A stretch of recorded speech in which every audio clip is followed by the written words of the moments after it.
All right, guys, welcome back to our Cooper Book Club, Reading Between the Wines. We are on chapter 13. Hi, Olga. We're on Hello. chapter 13, page 310.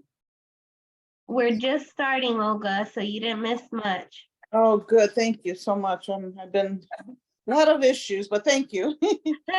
No, it's okay. Okay, so we're on chapter 13, and we talked about thinning schedules of reinforcement last week. That was where we ended on 309. So now we're on 310, variations on basic intermittent schedules of reinforcement. So we're going to talk about different schedules of reinforcement. So we have schedules of reinforcement of rates of responding and increasing response variability with lag schedules of reinforcement. So those are always fun to talk about. Okay, so schedules of differential reinforcement of rates of responding. Applied behavior analysts frequently encounter behavior problems that result from the rate that people perform certain behaviors. So sometimes they might respond too infrequently, too often, and may be detrimental to social interactions or academic learning. Differential reinforcement provides an intervention for behavior problems associated with rate of responding. Differential reinforcement of particular rates of behavior is a variation of ratio schedules. Differential reinforcement is going to be your go-to. Everybody loves differential reinforcement. It's going to be your savior for everything. So it's going to be the delivery of reinforcers is contingent on a response. So we know contingent means that this is dependent on this. So occurring at a rate either higher than or lower than some predetermined criterion.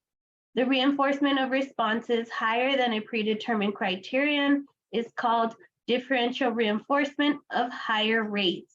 And then you also have differential reinforcement of lower rates. You also have to know their acronyms. In ABA, everything is all about the acronyms, right? So you have your DRH, and then you have your DRL. DRH is going to be differential reinforcement of higher rates.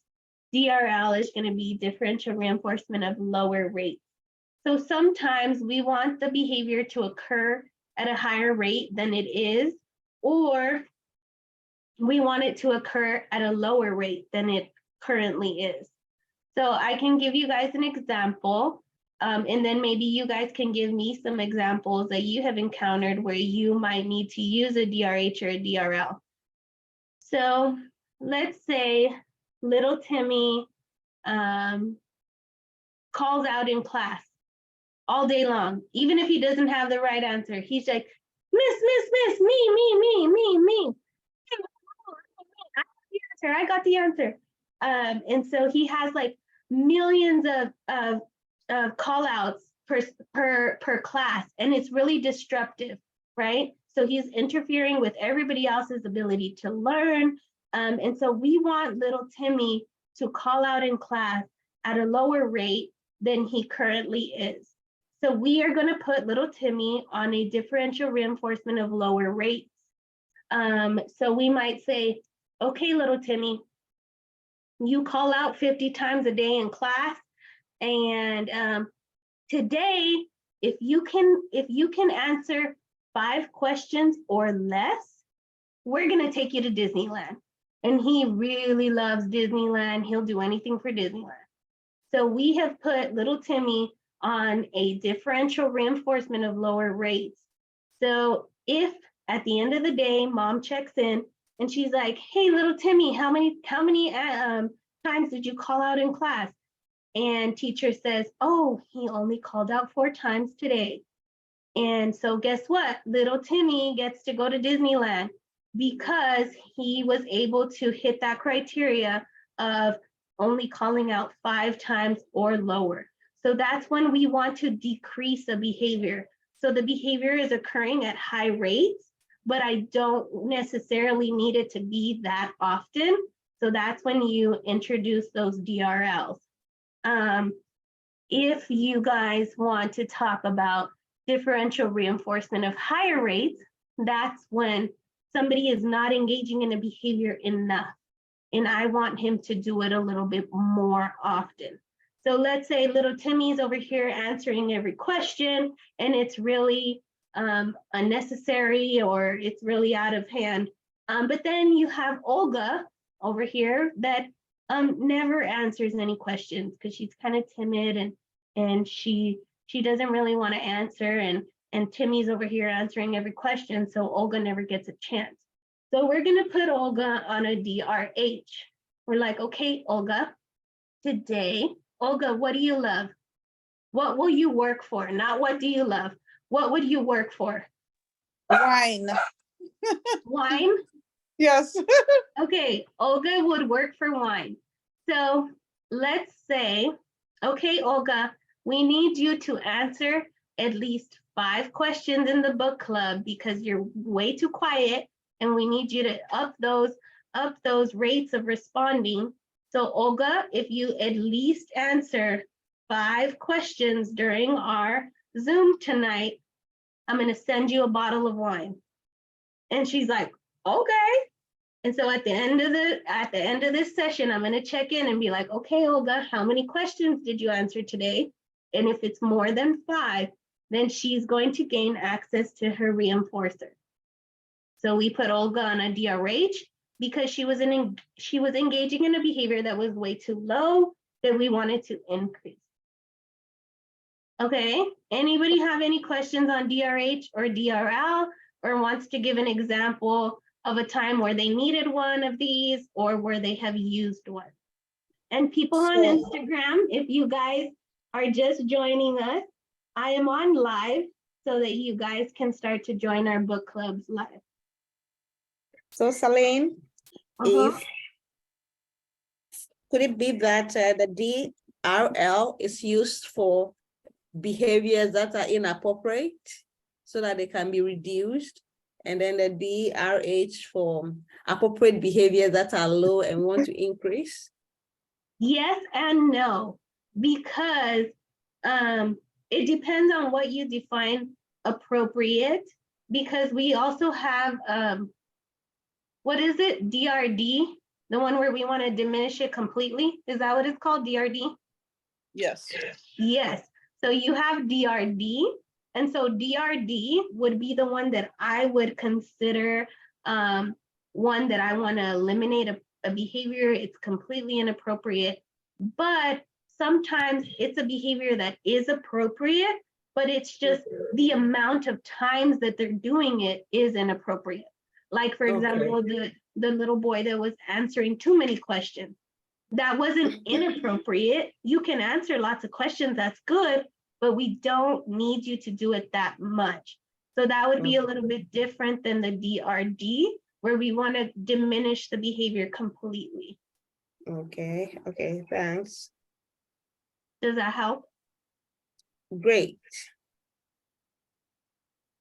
Okay, anybody else?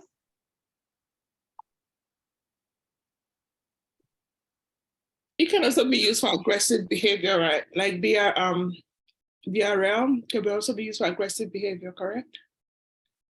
Aggressive, yeah. So if you're not trying to eliminate it completely, like you think that it's appropriate for him to be aggressive in some situations, like let's say somebody's attacking me, that would be appropriate. Like I would need to fight back. And so you're not trying to diminish the behavior completely, then yes, you can put me on a DRL where I fight back or aggress at you at lower rates. And then I learned that, hey, maybe I should only be aggressive if somebody's attacking me. But just be very careful about whether you're trying to diminish it or whether you're just trying to lower it. Okay, thank you. Oh, I think of DRH as being like used for, like exercising, because we always want to increase that. We can always use more exercise. And then for DRL, I think of something that we would want to not do. For instance, maybe smoking, or, I mean, I guess even like drinking or any like, behavior that we shouldn't be doing, as, that's not good for us. Yeah. Okay, those are some examples that it just Yeah, makes, that's a good example. So she wants to exercise at a higher rate. So she's going to put herself on a DRH when it comes to the exercising behavior. But she wants to drink or start drinking or stop drinking.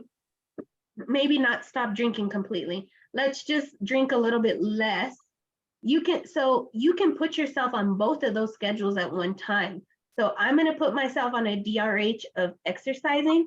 So I want to exercise at higher rates. And then I'm going to put myself on a DRL of drinking. So I want to drink at lower rates and exercise at higher rates so that I can get the outcome that I would want.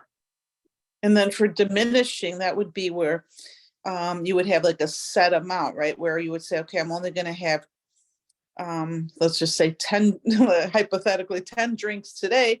And then by like tomorrow, drop down to 8. And then when, the next day, 6. So that's what diminishing is, right? Because you're not eliminating completely, but you're just slowly decreasing.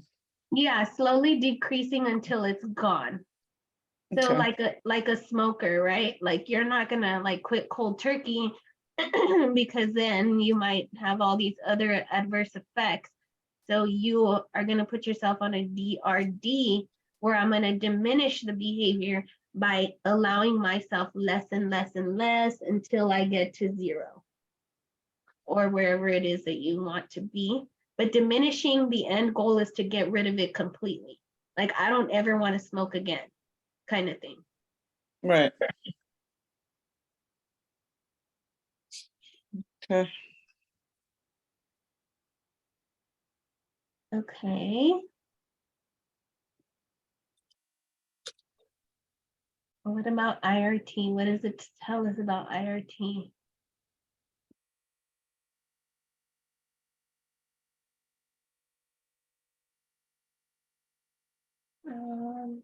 Should we go into that or no? Let's skip it.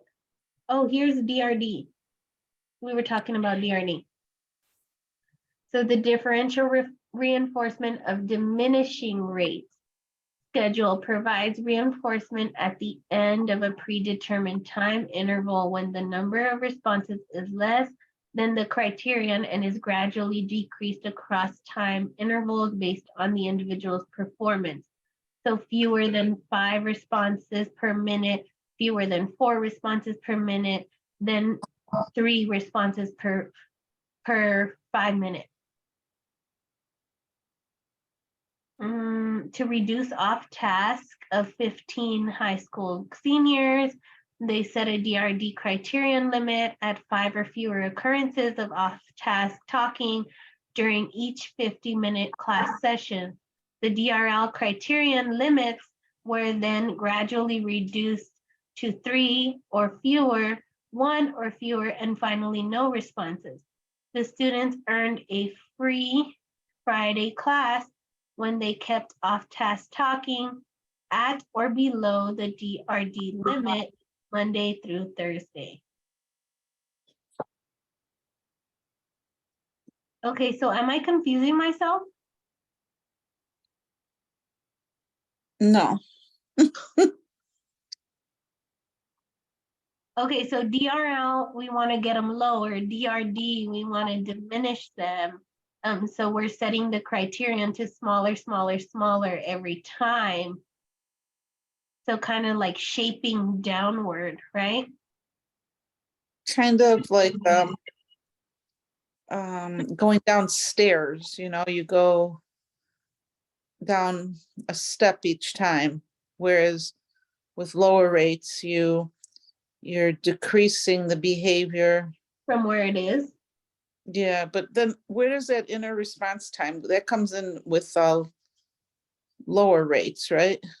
Yeah, it says the IRT comes with the lower rate. Meeting the IRT criterion. Oh, so they have to respond at lower rates with a lower inner response time? Is that what they're saying?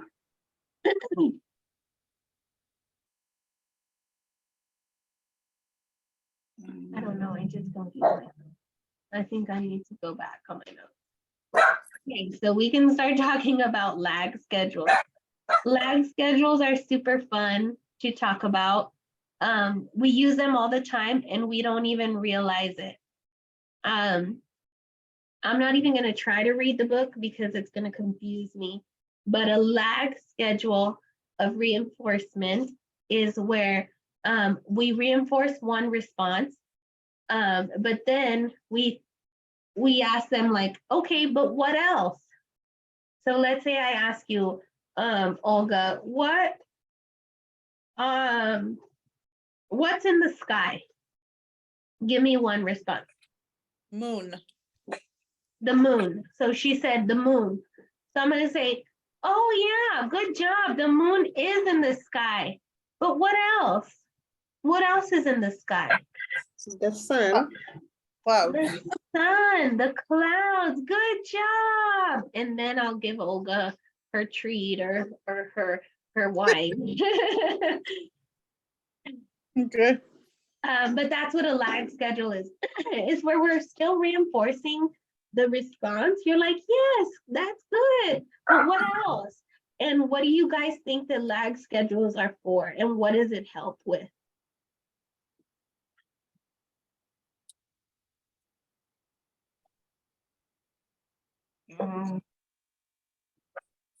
So if I taught you, Olga, if I said, what's in the sky? And you said moon. And I said, what's in the sky? And you said moon. What's in the sky? Moon. What's in the sky? Moon. Okay, so now I'm conditioning Olga to respond to this SD very rote. And so in order for me to program for Variation, right? Different. generalization, I don't want Olga to just learn that what is in the sky is the moon. I want her to be able to form those derived relations, which we're not on chapter 20 yet, and I'm excited to get there because that's my favorite. But we want Olga to generalize. We want her to be able to respond to that question, but across multiple instances, if that makes sense. Yes. Mhm. Should I read it, or does somebody want to read the definition of lag?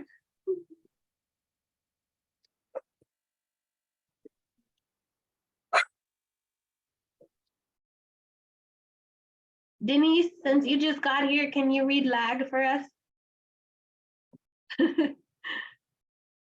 Or no?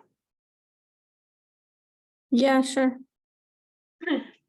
A lag schedule reinforcement is one method to increase response variability. Reinforcement on a lag schedule is contingent on a response differing in some predetermined way. For example, different topography, different sequence from one or more responses that preceded. With a lag one schedule, each response that differs from the prior response produces reinforcement. Reinforcement on a lag two schedule is contingent on a response being different from previous two responses. A lag three requires a response to differ from the previous three responses, and so on. To produce reinforcement on a lag infinity schedule, a response must be different from all prior responses. Yes. Perfect. So lag schedules are really important. And I suggest that, like, as a BCBA, you guys program like that. I, like they say on generalization, train loosely, right? So I always make sure that I give the therapist that leeway to train very loosely. I'm like, yes, accept this one, but make sure that it's different the next time, or make sure that he's not just answering the same response. Make sure that he's changing it. And so here it's telling you all of the different ways that you can schedule that lag schedule of reinforcement, where it's like, as long as it's different from one, or as long as it's different from those two, or as long as it's different from those three and so on until they're able to generalize. But making sure that you guys are able to program for generalization, because that's very important. We don't want to create robots. And so just keep that in mind. Lag schedules are very important in that way.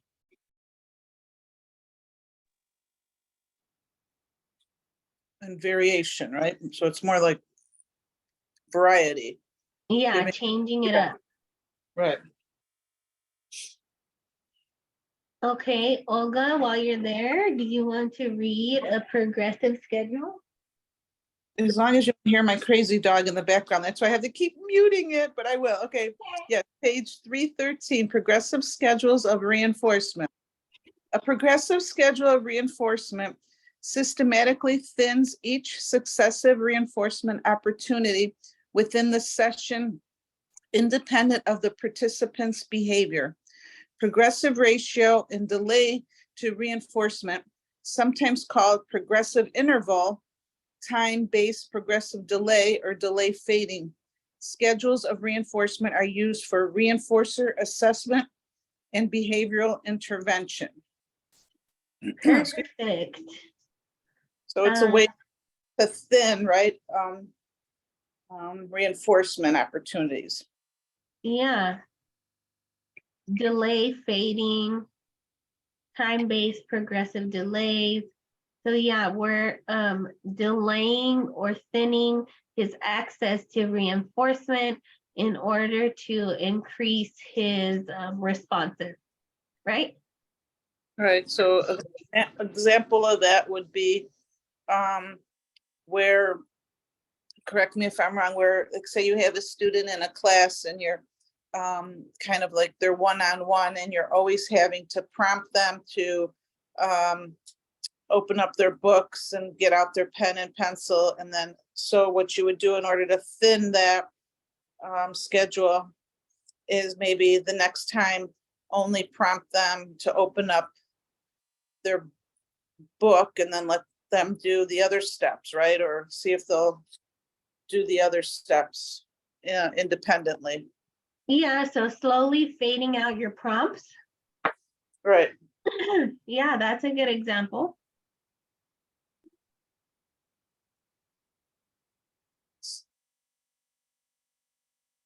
Okay, delay to reinforcement schedules.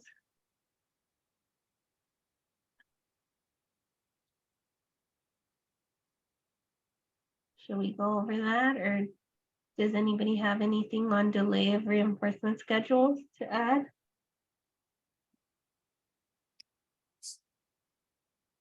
I was gonna ask for another example for the progressive schedule of reinforcement, because Uh-huh. do you have another example? Yeah, let me see if I can in my notes, or maybe we can read their example. There's one on the page where it says, for example, Rome. Okay, read it. Where is it? I think that's for, yeah, progressive schedule. It's page 313, where on the first column towards the bottom, it says, for example, Jerome and then they, whatever, had 3 adults with developmental disabilities complete verbal and pictorial assessments to identify staff preferences. Following the verbal and pictorial assessments, Jerome and Sturley used a PR schedule to evaluate the reinforcer potency of interactions with preferred staff. The breaking points with the PR schedules were higher for all 3 adults under responses for positive social interaction with their preferred staff than with their non-preferred staff. So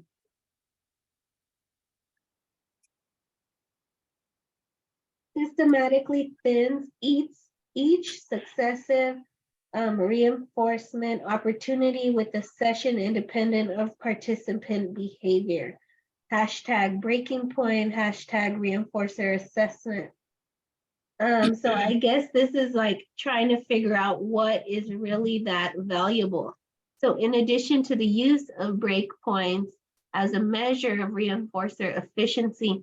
So this is telling us how effective that reinforcer is.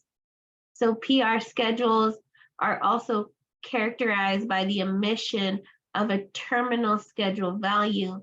That is, PR schedule requirements typically increase throughout the course of a session until responding stops for a period of time. Example, 5 minutes, or until a predetermined duration of the observation has been reached, a session cap.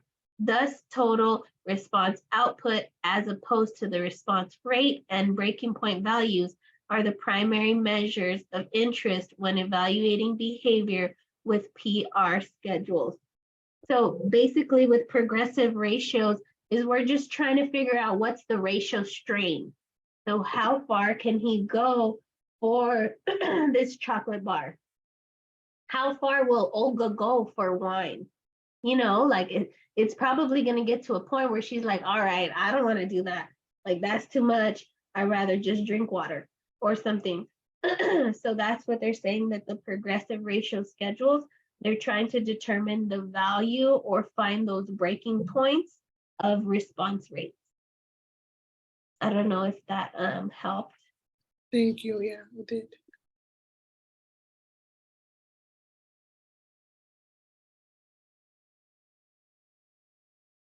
Somebody wants to go live with us on Instagram. Let's see.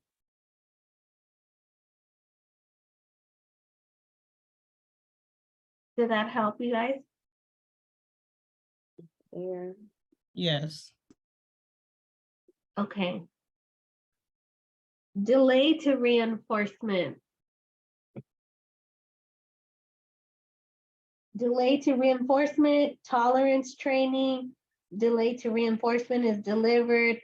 It's helping you to develop some type of self-control, tolerance training. Okay. Applied behavior analysts have used delay to reinforcement schedules to develop self-control. For example, Dixon and Holcomb used a delay schedule to develop cooperative work behaviors and self-control of 6 adults dually diagnosed with intellectual disabilities and psychiatric disorders. The adults participated in 2 groups composed of 3 men in group 1, 3 women in group 2 during a natural baseline condition. The groups received instruction to exchange or share cards to complete a cooperative task of sorting playing cards into piles by categories, hearts with hearts. Dixon and Malcolm terminated a natural baseline session for the group when one of the adults stopped sorting cards. The group received points for working on the card sorting task during the choice baseline condition, and the self-control training condition groups exchanged their points earned for each item, such as soda pop or cassette players, ranging in values from 3 points to 100 points. During the choice baseline condition, the group participants could choose an immediate 3-point before doing a card sorting or a delayed 6-point after sorting the cards. Both groups choose the immediate smaller number of points rather than the larger amount following the delay of reinforcement. During self-control training, the participants were asked while working on a cooperative task, do you want 3 points now, or would you like 6 points after sorting the cards for X amount of minutes and seconds? The delay was initially 0 seconds for both groups. The progressive delay to reinforcement ranged from an increase of 60 seconds to 90 seconds following each session that the group performance met the exact criterion for a number of seconds of task engagement. The termination goal for the delay of reinforcement were 490 seconds for group 1 and 772 seconds for group 2. Both groups achieved these delays to reinforcement goals. Following the introduction of the progressive delay procedures, both groups improved their cooperative work, engagement, and the self-control necessary to select progressively larger delays to reinforcement that resulted in more points earned. Figure 13.8, let's look at it. shows the performance of both groups of adults during natural baseline, choice baselines, and self-controlling training conditions. Okay, so it was increasing at all rates during those delayed reinforcement conditions, giving them the option of choosing, right? Or what do you guys have a better example or a better understanding of delay to reinforcement? So they're not getting it right away.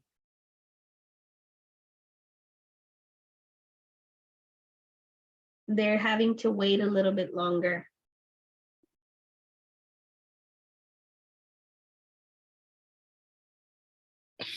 Can someone give an example of self-control training? Yeah, isn't that part of, it, right? When you say it's thinning then, where you're thinning the schedule? Okay, yeah, delaying your reinforcement. So for example, if you are on an FR1 and then you're like, okay, you know what? He's already mastered that. We don't think he needs an FR1. So now we're gonna thin him out to a VR2 or a VR5. And so he's not gonna know when reinforcement is coming. Therefore, we're thinning and making him tolerate when that reinforcement is actually coming. So that would be a delay, right? Delay to the reinforcement schedule, Yes, because you're thinning the schedule, so you're delaying. yes. An example would be when you go to a grocery store with your child and they want a candy bar, and instead of giving it to them instantaneously, you tell them that you have to wait 5 minutes for it, or you have to wait till we get to the car. Is that Yeah, okay? yeah, that's a good example. So it helps them to like build tolerance and Right. know like, okay, if I listen to this lady, I will get it when I get to the car.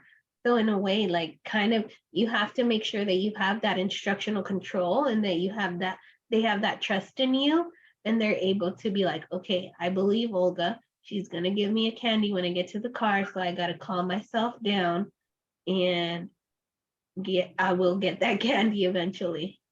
Or So an if, right? Like an if then, like if you don't cry or if you behave for 5 minutes, then you'll get it in the car and hold it as right. So that's a delay of the reinforcement. Yes, perfect. But instead of don't cry, you would say, Be good. what's good? Yeah. If you have a quiet voice and a calm body until we get to the car, then you can get Right. That's a better operational definition, right? yes, exactly. You always have to make sure that you're giving them the replacement behavior instead of those like don'ts and no or stop, because a lot of times they don't know what to do besides that. So Right. you're providing yourself with that teaching opportunity. Can you also say that with the same August example, do you want half a cookie now or you wait and get a full one when you get to the car? Okay, do you want half of a cookie now or do you want a full? Yeah, that's a good one. That's a good reinforcement training, tolerance training, because you're like, you can either get the half cookie right this second, or you can wait with a calm voice and or a quiet voice and a calm body. And when you get to the car, you get the whole one. And so that would be like a very like high level of understanding for the child, for them to be like, okay, I think I want the whole cookie. So you would have to determine whether they have the prerequisite skills to understand the difference. Because if not, they'll probably take the cookie at that moment and not ever understand what you meant by the whole cookie later. Okay. But yeah, that's a good example of tolerance training. Hmm. So, Oh, right, yeah. so the delay to reinforcement has a specific amount of time that the kid or the individual is being reinforced, or maybe given some sort of, I want to say, quote unquote, reward. Uh-huh. Meanwhile, the other one is we are trying to figure out how long the person is going to last before they can get that reinforcement, if I'm not mistaken. Yes, the progressive. Yes. Yes, we're trying to figure out their breaking point versus the other one. We're just setting different criteria based off of what we've observed and what we think they can do. Okay. So wait, progressive schedule, you said is the breaking point one, right? And then, Yeah, that's the breaking point, reinforcer assessment. Okay, here it says FR1, FR5, FR30. And then you're like, whoa, whoa, whoa, FR30 is way too much. So then you have to go back down to FR5 versus the delay to reinforcement. We're making them wait a little bit longer before they get the reinforcement. So you might be like, okay, great job. You did a great job at school. Now you're going to get your donut when you get to the house.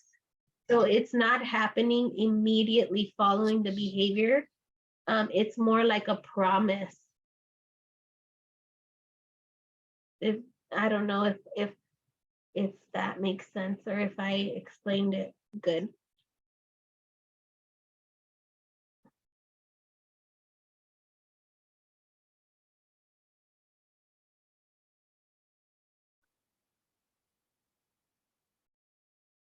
Uh-oh, we ran out of time.